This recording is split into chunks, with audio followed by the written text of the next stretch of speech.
madaxweynaha jamhuuriyadda Soomaaliland mudane Muuse Biixi Cabdi iyo wafdi ballaaran oo hogaaminaya ayaa safarkiisii ugu horeeyay waxa uu ugu kicitimay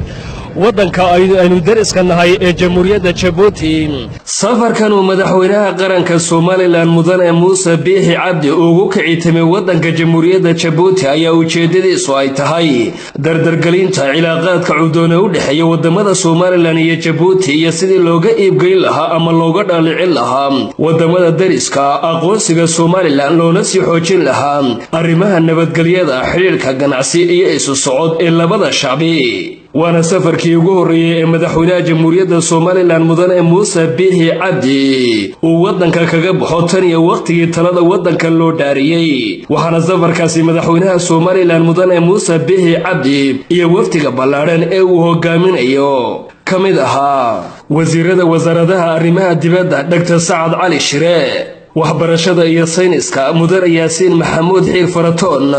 cadaaladda mudane Cabdiqani Maxamuud Caateeye taliyaha ciidanka booliska Soomaaliland Sareeye Gaas Cabdilaahi Fadal Iimaan taliyaha ciidanka badda Soomaaliland Sareeye Guuto Cabdi Xirsi Ducaale iyo labada wariye ee Ridwaan Caydiid iyo Ibrahim Eagal.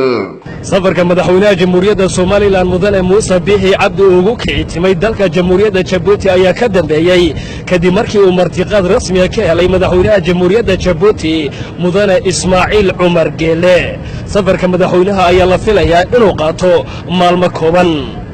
Axmed Saki Daahir Xasan iyo Cabdulaahi Cali Suudi warbaahinta qaranka Soomaaliland madaarka Cigaal International Airport ee magaalada Hargeysa.